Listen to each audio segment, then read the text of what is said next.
Recently, I had a short video out why we need to teach alley docking at CDL schools.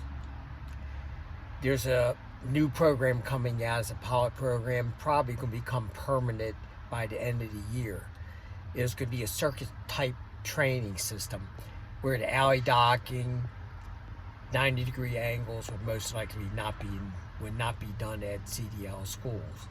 But a lot of schools out there go above and beyond what's required of them, and they like to have a really in-depth training. Those are good CDL schools, giving you a little more for your money than just trying to train you just to get a license. So I had a comment on that particular short video from Freddie Mac. He gives me a lot of response to a lot of my videos, gives me really good comments. So I'm going to just read you the comment that he sent. I'm not going to read the whole comment, but it's going to be most of it. Freddie Mac, there are jobs that have paid training. After school, at CDL school, I got a job with Ryder and entered into the Ryder Driver Development Program. 2 weeks of practicing the alley docking techniques in the yard, set up, straight line back in, 45-degree angle back in, 90-degree angle back in, and dropping hooks. 8 to 9 weeks of driving the route with a certified driver trainer in the passenger seat. Anyone on with some more information, but this is pretty good. There's some good companies out there who have really good training programs. And on another part of the question, it wasn't the same comment, but it was in another part of it, and he replied about riders. Safety is a priority. They focus on repetition, repetition is what I said in another video, is about motor skills. You do it over and over and over, you're developing your motor skills. So that's how you learn. Someone says, well, I just can't get this alley dock, I can't get this back, and you need repetition. Do it over and over, and that's how you learn. Also, your mind, your brain starts working together, and then all of a sudden it clicks. He said, my goodness, I know how to do this.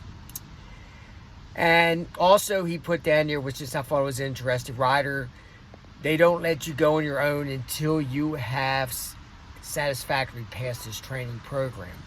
I know Schneider has a great training program, and they train their drivers that come in. But I'm telling you, there's so many trucking companies out there, they send you out with trainers. They'd only have 3 or 4 or 5 months experience on the road. That's not good. Tell Warner about it. Warner, it's a good company. And yet, one of their drivers is driving, the brand new driver, on the road by himself. It was black ice or it's icy conditions. And he's driving down the road. And a car on the other side of the road, a car lost control, went over the medium strip, and hit the Warner truck. Right away, we will say, well, the Warner driver wasn't responsible. The car lost control. He's going too fast, crossed the median strip, and hit the Warner truck. Yeah, the Warner truck didn't hit the driver, but who got sued? Who has $1 million, probably back close to $1 million lawsuit? Warner lost their appeal in court. They probably still appealing it. Maybe they'll get it overturned. But here's the reason. That driver wasn't trained. Warner, they expect that. They said, well, why didn't you train the driver well enough? There's ice on the road. Don't you train him to get off the road? Or he needs to slow down. Maybe he wouldn't have been in that spot. I'm not buying all that stuff. I still say the Warner driver wasn't his fault. But the sentimental thing is, in the car, there was a boy and a girl. They wasn't the drivers, as young kids in the car.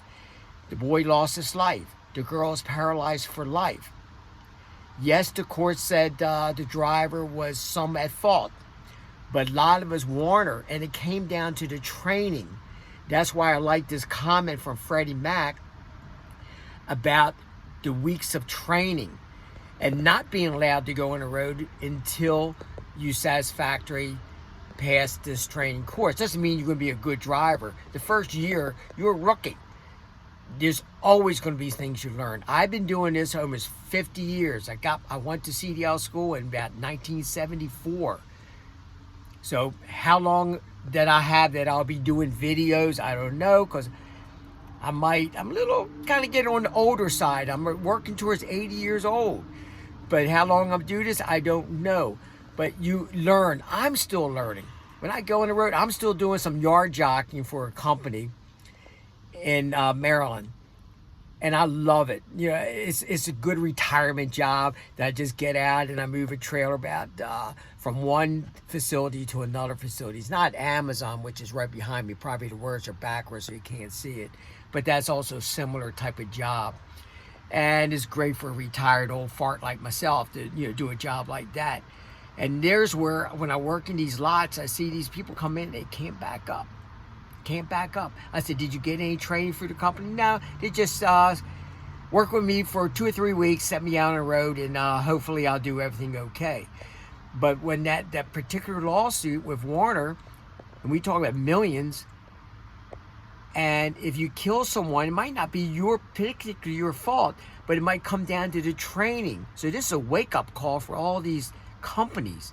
If they don't provide quality training, they could be liable for a major accident where it's involved death. The CDL schools, yes, they only require to teach you how to get a license. That's all. But the good schools out there will do more. They would do more. They'll take you on different routes, and they would try this, and they'll advertise, come to our school and we'll train you more. I'll be doing 2 videos on one, how to pick out a good CDL school, and then I'm going to do another video on if you are in a bad CDL school, what to do. Maybe it might be a help. I'm in a bad CDL school, I'm not getting the proper training. If you put $5,000 out of your money, even if it's taxpayer money because you got a grant, you deserve quality CDL training at a school. And so I'll go more into that. If these videos are helpful to you, please subscribe, hit the like button, or if you don't like it, you know, you can hit the down button. I just do it to help because I enjoy doing what I do. So, best to you, be safe out there, and I'll see you on the next run.